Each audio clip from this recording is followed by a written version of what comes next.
moom la ñu bundu xadaal si même pousse-pousse bu muy jaayee fruit mu mer taal boppam. foofu la révolution bi ñuy wax Jasmin tàmbali ci Sidi Bou Aziz muy Tunisie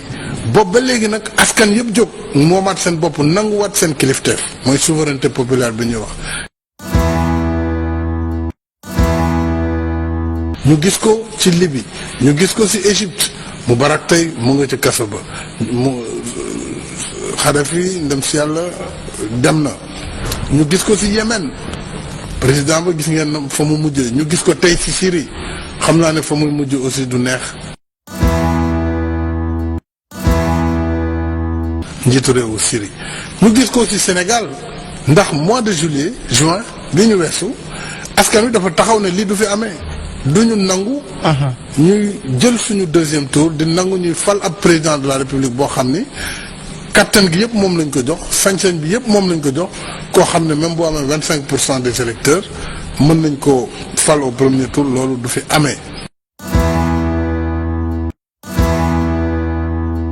dem ci député yi wax leen ko tey jii noonu lañ taxawee ci conseil constitutionnel ne duñu nangu ñu jalgati charte réew mi duñu nangu président bu def ñaari mandat te constitution bi yemale ko foofu naan day am buuña duñu ko nangu. kon askan wi léegi dafa nanguwaat boppam 2011 nag mel na nu loolu ci àdduna bi yëpp d'ailleurs prix Nobel de la paix sax boo koy xool dañ ko jox askan yi ci ni ñu moomaatee seen bopp mouvement populaire yooyu ba ci war nga xam li askan wi dundee war nga ko xam waruñ la ko wax rek war nga xam nit ñi seen jafe-jafe dëgg-dëgg nu mu mel pas luñ lay léebal wala di la ko nettali war nga xam ne nit ñi dëkkuwaay nu mu mel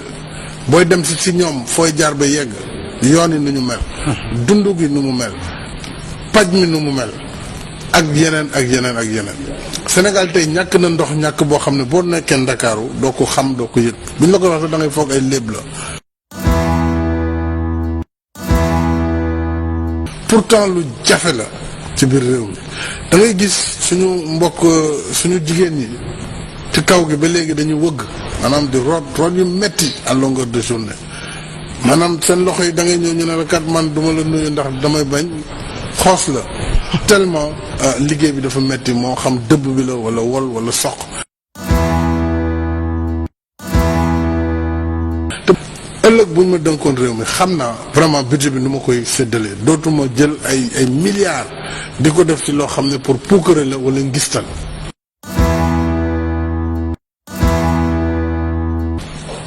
waaye dinaa fexe li nga xam ne mooy farata ci doomu aadama muy dund gi ñu wàññi njëg yi loolu dina bokk ci mesure yi may njëkk a def pour ma sénégalais yi wóoloo ba fal ma parce que wàññi njëg mu ngi dépendre ci taxes yi état bi teg ci prix yi te taxes yi naka nga mën a comprendre Mali bële nga xam ne fii la ñu jëlee essence bi def ko ci camion dawal ko 1000 kilomètres 1000 kilomètres mu yegg Bamako ñu koy jaay téeméer ak ñaar fukk litre bi Sénégal di jaay téeméer ak juróom-ñett fukk wala juróom-ñett waaw 800 francs 900 francs le litre kon loolu daf lay wane kon ci njëg yi ci gouvernement bi la ndax gouvernement bi mooy def ay taxes yokk taxes yi parce que li mu soxla ci doxalin li mu soxla ci ay tukki li mu soxla ci jëndi avion li mu soxla ci ubbi ay ambassade ci am ay ministère dafa diisaay boo xam ne pour mu mën ko def faaw mu teg lu diis ci njëg yi donc loolu la ñu njëkk a dindi wàññi ni nguur gi doxee diisaay bi pour que alal ji mën a dem ci askan wi ci anam yu gën a sell. mbir mi Sénégal dañu war a leeral coût yi nga xam ne moom la ñuy liggéeyee parce que tey jii loolu mooy problème bi bu fekkee da nga jël benn kilomètre autoroute wala tali muy jar lu toll ci juróom benn milliard wala ba fukki milliards kooku problème jaru ko ci réew yi nga xam ne ay montagnes ñoo fa nekk jaru ko ci réew yi am ndox nga xam ne da ngay def pont wala tunnel ci suufu ndox mi jàll parce que loolu mooy tax yoon di cher mais du goudron bi nii rek parce que goudron boo xam ne amul dara lu fi nekk warul jar loolu. kon Sénégal war nañu xaymawaat doxalin bi parce que bu fekkee loo war a jëndee benn nga jëndee ko ñaar fukk li nga ciy def du bare tey jii boo demee Ségou ci Mali diggante Bamako ak Mali ak Ségou presque 300 kilomètres la daanaka autoroute ba fa nekk 2 fois 2 voies la mu ngi jar presque 175 milliards nga jël Dakar Diamniadio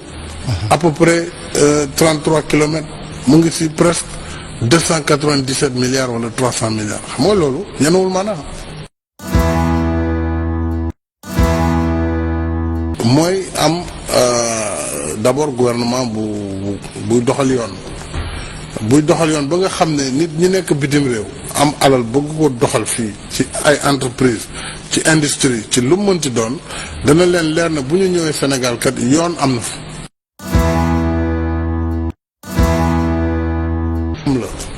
ndax booy xool Barthélemy tey tëj nañ ko mu ngi ci kaso bi nee nañu dafa rey te